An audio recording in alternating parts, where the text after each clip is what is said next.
नारायण नारायण श्रीमन्नारायण नारायण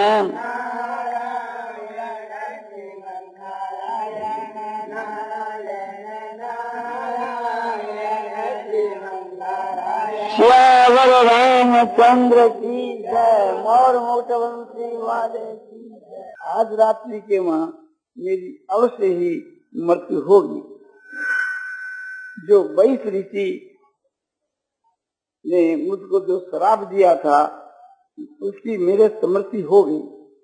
उन्होंने यही श्राप दिया था कि राम लक्ष्मण भरत शत्रुघ्न जो हमारे जो 4 लड़के हैं ना, तो उस वक्त में नहीं थे। बोला कि तुम्हारे पुत्रों के वियोग में तुम्हारी मृत्यु होगी। तो आज राम लक्ष्मण तो वन में गए हैं और भरत शत्रुघ्न ननिहाल के मां हैं, तो यही हमारी मृत्यु का दिन है। कौशल्या ने पूछा, स्वामी वैश ऋषि कौन हुआ और उसने आपको श्राप क्यों दिया, किस हेतु से दिया, क्या श्राप दिया, क्या कारण हुआ, ये सारी बात आप मुझको बतलाओ। जब इस प्रकार से कौशल्या ने पूछा तो दशरथ जी फिर कहने लगे कि हे कौशल्य, जब मेरी युवावस्था थी उस वक्त के मां प्रजा की रक्षा के लिए रात्रि के समय में मैं एक सिपाही की माफक गश्त लगाया करता था। जंगली जो हिंसक जानवर है उनको रात्रि के समय में मारा करता था। रात्रि के समय के बीच के मां जो जंगली जानवर शहर के जानवरों को यानी शहर के पशुओं को जो मार डालते हैं, मनुष्यों को मार डालते हैं, वे अपने रात्रि के समय आया करते थे। सरजू के ऊपर जल पीने आते थे और मैं रात्रि के समय छिप करके उनको उस समय में मार दिया करता था। प्रजा की रक्षा के लिए, मनुष्यों की रक्षा के लिए, पशुओं की रक्षा के लिए इस प्रकार से थी मैं गश्त लगाया करता था। एक दिन की बात है, अंधेरी रात ही, आधी रात का समय था। मैं एक जगह छिप करके बैठा था और मैं शब्द वेदी बाणों को जानता था। तो रात्रि के समय मेरे कानों में आवाज आई कि मानो कोई हाथी जल पी रहा है। किंतु बात दूसरी थी। बात यह थी कि श्रवण कुमार जो वैश ऋषि का लड़का है वो घड़े के वहां जल भर रहा था। घड़े में जल भरने का शब्द और हाथी जब जल पीता है तो जब जल सूंड में जाता है तो वो शब्द दोनों एक से ही होते हैं। तो मैंने ये सोचा कि कोई जंगली हाथी जल पी रहा है और मैं जंगली हाथियों को और सिंह और बाघों को और जंगली सूरों को मारा करता था। ये समझ करके मैंने उस शब्द को लक्ष्य बना लिया और शब्द वेदी बाण को मैं जानता ही था। जो ही वो बाण में मारा, वो बाण श्रवण की छाती के मार करके लगा, जिसके लगने से थी और श्रवण एकदम व्याकुल हो गया। और श्रवण ने कहा, अरे मुझ निरपराधी को किसने मार डाला, हम तो किसी का अपराध करते ही नहीं, हम तो वन के कंदमूल फल खा करके अपना जीवन बिताते हैं। हम लोग वन में रह करके तपस्या करते हैं और अपना समझो की जीवन बिताते हैं, और हमारे को मारने पर मारने वाले को क्या मिलेगा, उसका कौन सा कार्य सिद्ध होगा हमको मारने से। इस प्रकार से वो विलाप करने लगा। तो दशरथ जी कहते हैं कि उसकी आवाज को सुनकर के मैं उसके पास आया और कांपने लगा कि आज मुझसे बड़ी भारी हत्या हो गई। मैंने सोचा कि ये ऋषि कुमार है, ब्राह्मण का लड़का है।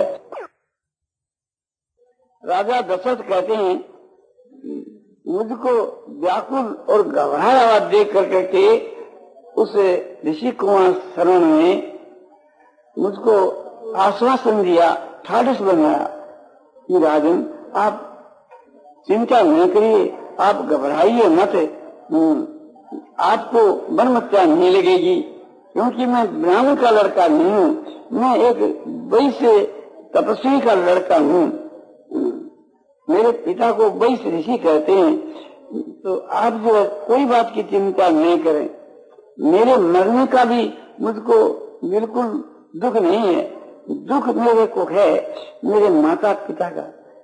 मेरे माता पिता जो हैं वे बूढ़े हैं, अंधे हैं और प्यासे हैं। रात्रि के समय में मैं माता पिता के लिए जल लेने के वास्ते यहाँ आया था। तो आप एक काम करिए, ये जो पगडंडी है ये मेरे पिता के आश्रम को जाती है, तो आगे मेरे माता पिता आपको मिलेंगे, उनको जाकर के सच्ची सच्ची बात कह देना। जिस प्रकार से थी मेरी दशा हुई, आप सच्ची बात कह दोगे तो मेरा पिता आपको क्षमा कर देंगे और कोई बात छिपाना नहीं। मेरा पिता बड़ा तपस्वी है, उनको जाकर के आप जल पिलाना और यहाँ की जो परिस्थिति कह देना, और आप कोई बात से घबराना नहीं, चिंता नहीं करना। मेरे जो बूढ़े माता पिता है उनके लिए मुझको चिंता है। ये कहकर के उन्होंने दूसरी बात ये कही कि बाण से मेरे बड़ी पीड़ा हो रही है, तो राजन इस बाण को आप निकाल दो। ये कहने के बाद राजा कहते हैं कि मैं उसके बाण को जो निकाला तो उसकी मृत्यु हो गई। वो एक प्रकार से बेहोश होकर के उसका जो शरीर एक प्रकार से गिर पड़ा और उसके प्राण फकीर उड़ गए। सरजू के किनारे पर उसका सब जो शरीर गिर पड़ा। कछु हिंसा सरजू के जल की धारा में और कछु अपने उस तट के ऊपर भूमि के ऊपर। मैं दुखी किस हृदय से थी, एक वर्ष बहुत ही व्याकुल होकर के उसके बतलाए हुए मार्ग के अनुसार उसके पिता के आश्रम पर पहुंचा। उसके पिता ने ये बात सोची कि मेरा लड़का श्रवण जल लेकर के आया है। मैं मौन हो गया, क्योंकि मैं बोलूंगा तो मेरी बोली को पहचान लेंगे। मैं बोला नहीं। तो उस समय के बीच के वहाँ श्रवण का पिता कहता है, बेटा आज तुम बोलता क्यों नहीं? तू तो बड़ा सुपात्र लड़का है, तू तो कभी रूठता ही नहीं। क्या आज तुम माता पिता पर रूठ गया? बेटा जब तुम रूठ जाएगा तो हम तो मर जाएंगे। हमारा तो तेरा ही आधार है। हमारी कोई गलती हो गई है तो उसको क्षमा करनी चाहिए। अरे तू तो एक प्रकार से बड़ा सुपात्र लड़का है।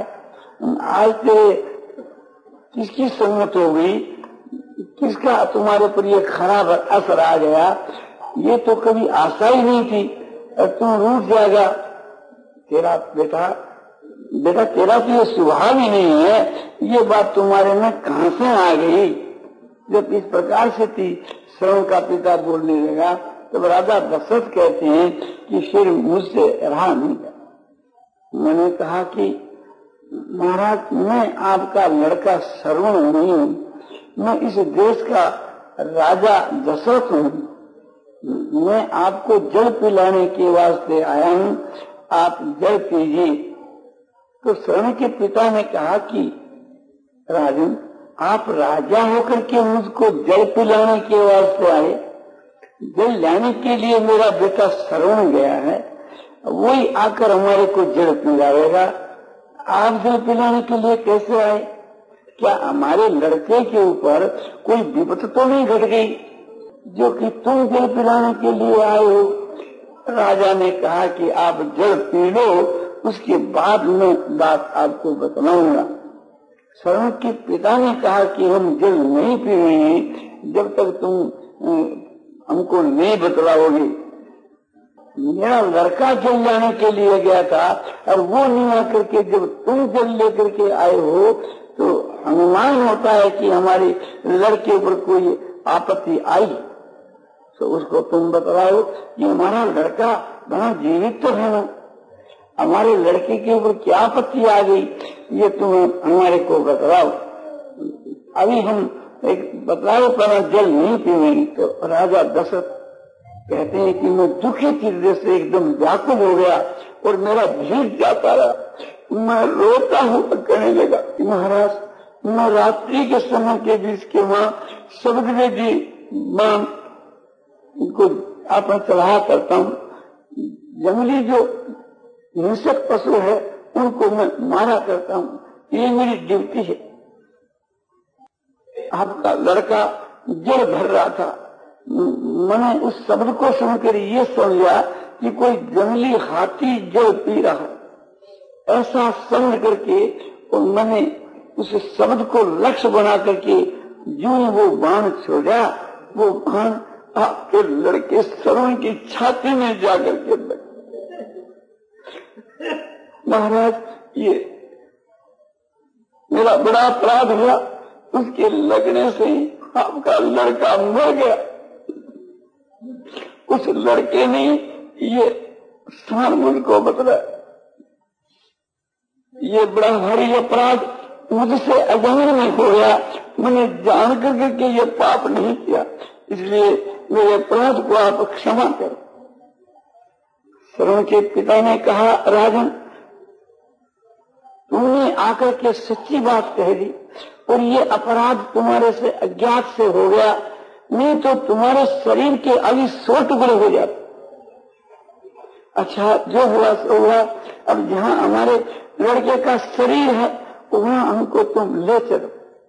तो राजा दशरथ कहते हैं कि हे कौशल्य, मैं एक प्रकार से थर थर कांपने लगा और उन दोनों को श्रवण के माता पिता की लाठी पकड़ करके वहाँ ले आया जहाँ श्रवण की लाश पड़ी थी। अब उसके माता पिता उस लाश को गोद में लेकर के और रोने लगे, जिसको सुन करके के धैर्यवान का भी धीरज जाता रहता है। मेरा धीरज जाता रहा।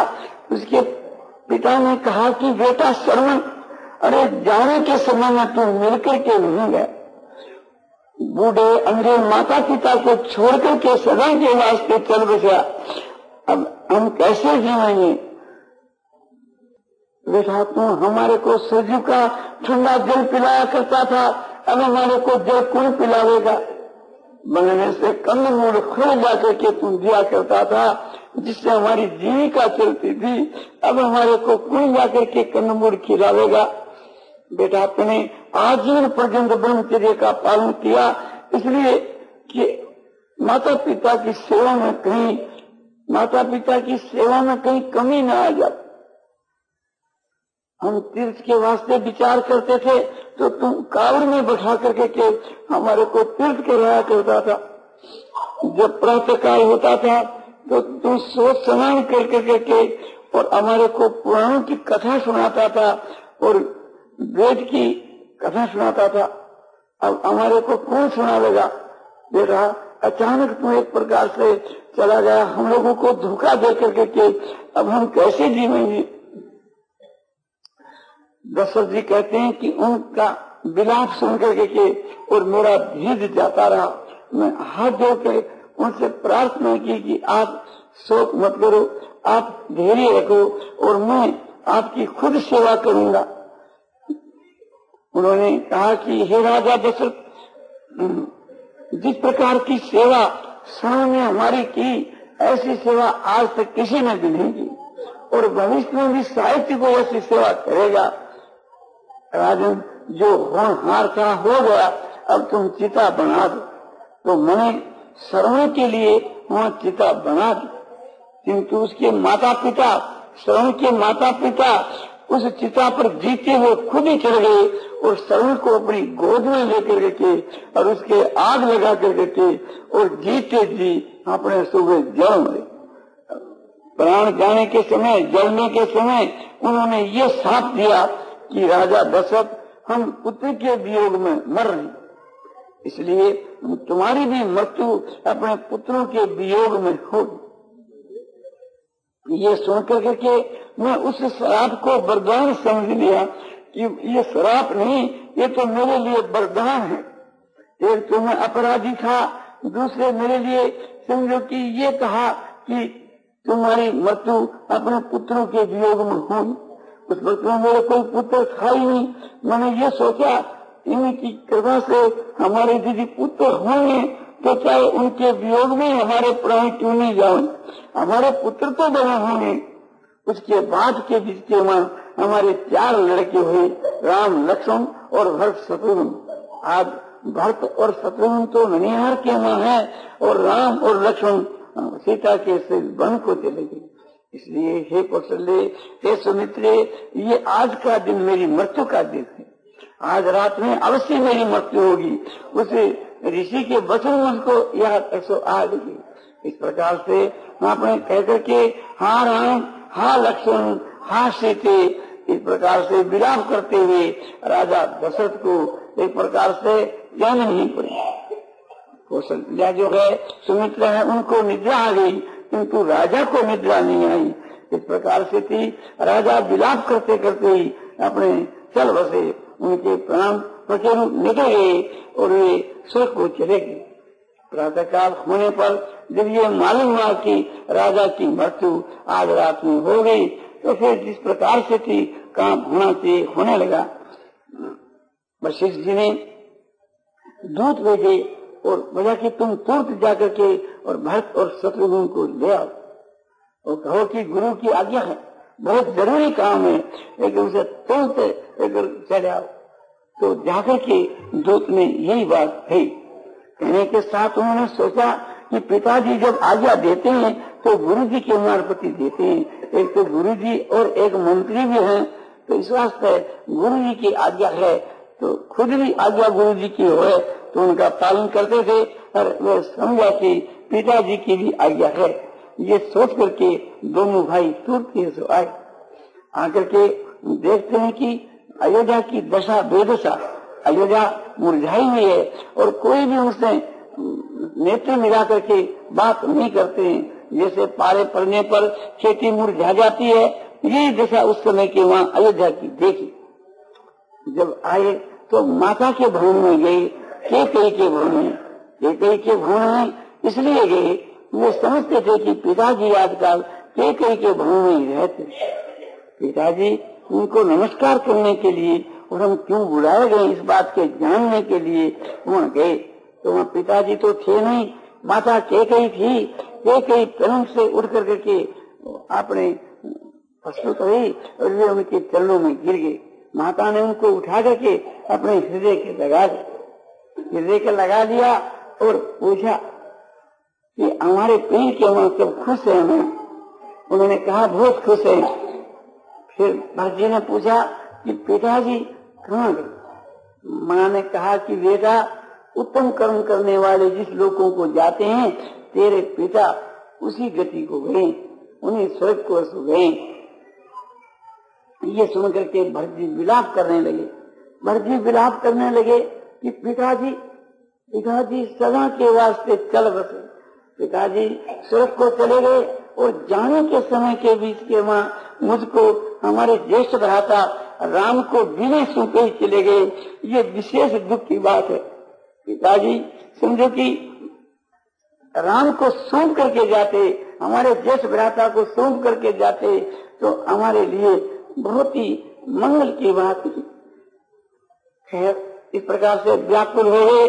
फिर पूछा कि माँ, पिताजी के मरने में क्या कारण हुआ? पिताजी कैसे मर गए? तो माँ ने अपना हृदय कठोर बना कर रखे और कैकेयी बोली कि बेटा, जब तुम यहाँ नहीं था ना, तो तुम्हारे पछाड़ी से तेरा जो पिता है राम को राज तिलक करने का विचार किया। तो एक प्रकार से इस विषय में मंथरा बहुत ही सहायक बनी। मंथरा ने आगे के कहा कि उसने चेतावनी दी कि तू गाफिल हो रही है और राम को राज तिलक होने को जा रहा है। जब राज तिलक हो जाएगा तो तुम कौशल्या की दासी होकर के रहे। तो उसने हमारे को ये शिक्षा दी कि दो वरदान तुम्हारा दृढ़ रूप से है, तुम उसके बदले में ये मांगो कि एक वरदान तो तुम ये मांग लो कि 14 वर्ष के लिए राम को वनवास, दूसरा ये मांग लो कि 14 वर्ष के लिए भरत को राजगद्दी। तो मैंने ऐसा ही किया। ऐसा करने पर तुम्हारे पिता ने समझो कि एक प्रकार से बहुत कुछ मुझको समझाया, किंतु मैं कम मानने वाली थी। उसके बाद में धर्म के धारण करने वाले श्री राम वन को चले गए। लक्ष्मण और सीता प्रेम दिखलाते हुए उनके साथ में चले गए। उनके चले जाने पर तुम्हारा जो पिता जो है दशरथ जी, उनके वियोग के बीच में हा राम, हा लक्ष्मण, हा सीते, इस प्रकार से विलाप करते हुए उन्होंने प्राणों का त्याग कर। ये जो सुना तब एकदम व्याकुल होकर के भरत जी गिर पड़े। जैसे नदी किनारे का वृक्ष तट गिर जाने से गिर पड़ता है, इसी प्रकार से भरत जी गिर पड़े, मूर्छित हो गए, पिता के मरण को भूल गए और राम के वन की बात सुन करके उस समय के बीच में थोड़ी देर के बाद में होश आया तो वाल्मीकि में बतला है कि माँ को बहुत खोटी खरी करने लगी कि जिस समय में मैं पैदा हुआ उस समय में मुझको बीज क्यों नहीं दे दिया, जो तुम्हारी ये इच्छा थी तो आज मुझको ये कष्ट नहीं सहना पड़ता। तुम बतला तो सही, कौन है? जैसी तेरी माँ थी ऐसी तुम है। तुम यहाँ से मुंह काला करके चली जा, मैं तुम्हारा मुंह देखना नहीं चाहता। राम ने तेरा क्या बिगाड़ किया जिसको तुम वन में निकाल दिया, और राम को वन में निकाल करके तुम जो सुख चाहती है सो तुम्हारा मनोरथ सफल होने का नहीं। मैं कभी राज नहीं कहूंगा। धिक्कार है मुझको कि राम विरोधी प्राणी से मेरी उत्पत्ति हुई। आज इस प्रकार से मैं अपने को धिक्कार देता हूँ और तुम जो है एक प्रकार से थी ऐसा काम किया कि राम ने तेरा कोई अनिष्ट नहीं किया। राम किसी का अनिष्ट नहीं करते हैं और उसको तुम वन में निकाल करके और सुख भोगना चाहती है, सो तुम्हारा मनोरथ सफल नहीं होगा। इतने कि वहां वो मंत्र आ गई, उसको देख करके संतों ने कहा कि महाराज इस अंदर की मूल या मंत्रा है। मंत्रा को देख करके और लक्ष्मण जी दौड़े, उसकी चोटी पकड़ के, जिसको हम लोग चट्टा कहते हैं, चट्टा पकड़ के और घींचने लगे, जमीन पर मारने लगे, लातों से मारने लगे, उसके दांत टूट गए और वो चिल्लाने लगी। उसके साथ में और बहुत सी सखियां थी, वे एक प्रकार से उसको छोड़ करके के सब भाग गई। उसमें वो पुकारने लगी कि हे कैकेयी, मैं जो तुम्हारा उपकार किया उसका ये हमारे को पुरस्कार मिलता है, ये मुझको मार रहा है और तुम मेरी सहायता नहीं करती। इतने नहीं समझो कैकेयी दौड़ करके लक्ष्मण के माने शत्रुघ्न के पास गई। जब उसके पास गई तो शत्रुघ्न ने दूर से धमकाया कि तेरी भी मैं यही दशा करूंगा। मुद्रा दे करके और कैकेयी वहां से भाग गई। उस समय के बीच के माँ समझो कि भरत जी ने कहा कि शत्रुघ्न इसे को तुम जान से नहीं मारना, जब जान से मार डालोगे तो अस्त्री हत्यारा मान करके भगवान तेरा त्याग कर देंगे, राम के द्वारा तुम सदा के वास्ते त्यागे जाओगे। ये सुना तो उसने उसको अधमरी छोड़ दिया। उसने सोचा कि बात ठीक है और फिर दोनों भाई कौशल्या से मिलने के लिए वह कौशल्या के भवन के बीच में वह जाने लगे। और भी बहुत सी बात भरत जी ने माता कैकेयी को कही थी। ये कहा कि हे कैकेयी, तू जो अभी जी रही है वो भगवान राम की कृपा से जी रही। कैसे कि मैं ये समझता हूँ कि मैं तेरे को जान से मार डालूंगा तो राम मात्र प्यारा समझ के मेरा त्याग कर देंगे, इस भय से मैं तेरे को नहीं मारता हूँ, नहीं तो मैं तुम्हारा अभी मस्तक ऐसे तलवार से काट डालता। मैंने ऐसा नीच कर्म किया है कि तेरा मुंह देखने का कोई धर्म नहीं। तो इस प्रकार से कैसे बोली कि राम को वन में भेज दो। क्या उस समय में तुम्हारी जीभ कट करके नहीं गिर गई, तुम्हारे जो है जीभ में कीड़ा नहीं पड़ गए, अनेक प्रकार की ये सब बातें कही। उसके बाद में समझो कि माता कौशल्या के भवन में जाने के लिए वहां विदा हो गई। और कौशल्या ने ये बात सुनी कि भरत और शत्रुघ्न ननिहार से आए हैं और वो कैकेयी के भवन में हैं, तो ये सोच करके कौशल्या भरत और शत्रुघ्न से मिलने के लिए वहां से विदा हो गया अपने महल से। वो महल से उतर के कैकेयी के भवन को जा रही थी। उसको इतना बर्दाश्त करना कि उसकी प्रतीक्षा करे, रास्ते में भेंट हो गई। भक्त और शत्रुघ्न उनके चरणों में गिर पड़े। माता ने उनको उठा करके हृदय से लगाया और गोद में बैठा करके कहा कि बेटा, तेरी माँ की करनी तो मैंने सुनी होगी ना। बोला कि माँ, सब मैं सुन चुका हूँ। ये बात कह करके मेरे हृदय को मत जला। माँ ने कहा कि बेटा, एक प्रकार से थी, जब तेरा ज्येष्ठ भ्राता राम वन को गया तो ये कहा कि माँ, मेरे से भी बढ़ करके भक्त तुम्हारी सेवा करेगा। सो आज मैं ये प्रत्यक्ष देख रही हूँ। भरत जी कहते हैं कि माता कौशल्या से कि राम के वन में जाने के माँ मैं शब्द खा करके कहता हूँ कि यदि मेरी सम्मति हो तो वशिष्ठ और अर्जुन की हत्या करने से जो पाप लगे वो पाप मुझको लगे। राम के वन में जाने में यदि मेरी सम्मति हो तो गांव के झुंड के, गांव के बाड़े के आग लगाने से जो पाप हो वो मुझको हो। राम को वन में जाने के बीच के मां यदि मेरी सम्मति हो तो भूत प्रेत आदि की पूजा करने से जो पाप हो वो मुझको हो। अनेक प्रकार की शब्द खाई। ये सुन करके माता कौशल्या बोली कि बेटा, राम के वन में जाने में जो तेरे ऊपर ऐसा कोई दोष लगावेगा कि राम के वन में जाने के विषय में भक्त की भी सम्मति है तो तने जो शब्द खाई है उस शब्द के अनुसार वही पाप का भागी होगा जो तुम्हारे ऊपर इस प्रकार से थी आपने दोष लगावेगा। बेटा, मैं जानती हूँ कि तेरा इसमें कोई भी अपराध नहीं है। ये होनहार थी, न तो इसमें कैकेयी का दोष है और न मंत्रा का, मेरे भाग्य का दोष है, मेरे तकदीर का दोष है। मैं किसको दोष लगाऊं? धन है दशरथ जी को कि जिन्होंने अपने प्राण साथ में भेज दिए। मैंने उसके साथ में उनके विरह की व्याकुलता के मैं मर गई। और धन है सीता और लक्ष्मण को जिन्होंने शरीर से साथ दिया। मैंने तो शरीर से साथ दिया और मैंने प्राण दिए तो साथ में भेजे। मेरा हृदय जो है सो बदलता बना हुआ, इसलिए मेरे प्राण गए और मैं साथ गई। धन राजा दशरथ को जो आपने उनके मरने के बाद में परलोक को चले।